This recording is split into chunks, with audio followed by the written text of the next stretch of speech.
बिहार में राजनीतिक उठापटक का दौर जारी है। आपको बताते चले कि आज सुबह सुबह ही नीतीश कुमार ने राजभवन पहुंचे और लगभग 45 मिनट की राज्यपाल महोदय से मुलाकात हुई। हालांकि मुलाकात के बाद जब नीतीश कुमार बाहर निकले तो मीडिया से कुछ जवाब तो नहीं दिए, लेकिन कहीं ना कहीं कहे तो बिहार में जो है राजनीतिक जो है दबाव एक तरीके से बनाने की नीतीश कुमार को जो कहा जा रहा है कि प्रेशर पॉलिटिक्स की जो बात हो रही फिर से जग जाहिर होती हुई नजर आई। एक तरफ जहां लगातार जब लालू यादव और तेजस्वी यादव जो नीतीश कुमार के आवास पहुंचे थे, मुलाकात किए थे, तो कहीं ना कहीं तब से ही लगातार जो कहा जा रहा था कि नीतीश कुमार जो है प्रेशर पॉलिटिक्स कर रहे हैं और जिस तरीके से लगातार दबाव बनाने की बात करें, एक तरफ जहाँ 24 का चुनाव है उस पर सबकी नज़र है। लगातार जो कहा जा रहा था, अमित शाह ने भी कहा कि नीतीश कुमार और जदयू के लिए दरवाजे बंद नहीं है। वो लगातार जो है बीजेपी दावा करे कि नीतीश कुमार के लिए सारे दरवाजे बंद है, खिड़की बंद है, लेकिन कहीं ना कहीं कहे तो जिस तरीके से बिहार की राजनीतिक जो गर्मी है तेजी से उफान मार रही, एक तरीके से कि सियासी जो पारा है बिहार का काफ़ी गर्म। एक तरफ जहां कड़ाके की ठंड है वहीं बिहार की राजनीतिक उठापटक की बात करें तो लगातार जो है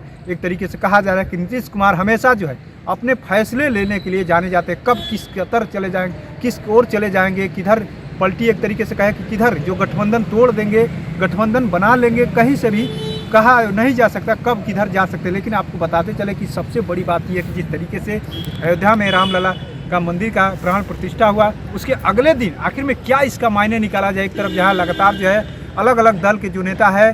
सवाल खड़े कर रहे थे, वहीं नीतीश कुमार लगातार इसको लेकर के एक राजनीतिक है, स्वच्छ राजनीति बनाए हुए, तो स्वस्थ राजनीति बनाने की बात करें तो उनकी पार्टी, लेकिन जो पार्टी की तरफ भी कहा जा रहा है कि नीतीश कुमार किसी के यानी किसी के सिखाने पर, किसी के बताने पर नहीं जाते, वो खुद फैसला लेने के लिए जाने जाते। तो क्या नीतीश कुमार एक बड़ा फैसला लेने जा रहे हैं जिस तरीके से एनडीए के साथ यानी बीजेपी से गठबंधन तोड़ करके यानी आरजेडी कांग्रेस के वाम दलों के साथ जो सरकार इंडिया गठबंधन की बिहार में जो सरकार चले, क्या फिर से ये सरकार टूट जाएगी। कई तरह के जिस तरीके से लगातार जो 3 मंत्रियों का विभाग बदल दिया, वहीं शिक्षा मंत्री की बात कर ले या आलोक मेहता की बात कर ले या एक और मंत्री जो है उनके बाद ललित यादव की बात कर ले, तमाम तीनों मंत्रियों को जो विभाग बदले गए, कहीं ना कहीं सवाल खड़े हो रहे थे कि आखिर में शिक्षा विभाग में इतने ज़्यादा संख्या में नौकरी दी जा रही थी,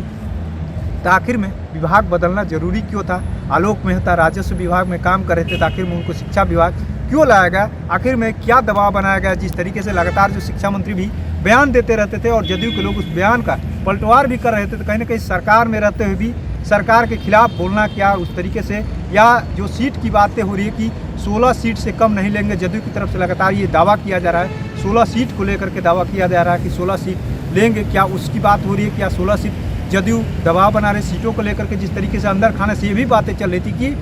आरजेडी चाह रही है कि जो विधानसभा का जितने सीट है और जदयू का जो सीट है उस हिसाब से सीट शेयरिंग किया जाएगा, उसको लेकर के नीतीश कुमार जो दबाव बनाने में लगे हुए, ये तो आने वाले समय में पता चलेगा। लेकिन इतना तो है कि नीतीश कुमार कहीं ना कहीं कुछ राजनीतिक संकेत देते हुए नजर आ रहे। जिस तरीके से अमित शाह ने जो इशारा कर दिया कि आपके लिए दरवाजे और आपकी पार्टी के लिए बंद नहीं है, खिड़की दरवाजे बंद नहीं है। वहीं बीजेपी के प्रदेश अध्यक्ष बात करें, लेकिन कहीं ना कहीं शीर्ष नेतृत्व जो है बीजेपी का नीतीश कुमार के लिए जो दरवाज़ा खोल के दिया है उसको लेकर के क्या उस बयान के देखें अगर, तो नीतीश कुमार का उस बयान की वजह से क्या आरजेडी पर, कांग्रेस पर दबाव बना रहे बिहार में। जो सीट की बात हो रही कि सीट कितना किसको दिया जाएगा, क्या उस बयान को देखें या सच में जो एक बात करें कि नीतीश कुमार सर्वे सर्वा बिहार की पॉलिटिक्स में बने रहना चाहते हैं। किसी को यानी आरजेडी तो साथ है, लेकिन कहीं ना कहीं कहे तो नीतीश कुमार जो चाहते हैं वो कर लेते हैं। कहीं ना कहीं क्या बिहार में सत्ता परिवर्तन होगा ये तो कह नहीं सकते, लेकिन कुछ भी हो सकता है। हालांकि नीतीश कुमार ने कोई संकेत नहीं दिया है। विजय कुमार चौधरी के साथ मुलाकात भी हुई, राजभवन गए हुए थे, लेकिन ये भी कहा जा रहा है कि विधानसभा का चुनाव भी यानी लोकसभा के चुनाव के साथ हो सकता है। नीतीश कुमार ये भी चाह रहे हैं कि, लेकिन अब सोचने वाली बात है कि आखिर में विधानसभा भंग कब किया जाता है, क्या वास्तव में जो लोकसभा के चुनाव के साथ विधानसभा का चुनाव हो पाता है, ये तमाम चीज़ें हैं। लेकिन कहीं ना कहीं कहे तो नीतीश कुमार जो है एक प्रेशर पॉलिटिक्स बनाने में लगे हुए हैं। कहा जा रहा है अंदर खाने से ललन सिंह को जिस तरीके से दरकिनार किया गया है, किसी से छुपा नहीं है। जो उनकी जो नज़दीकियाँ बढ़ी हुई थी आरजेडी के साथ, कहीं ना कहीं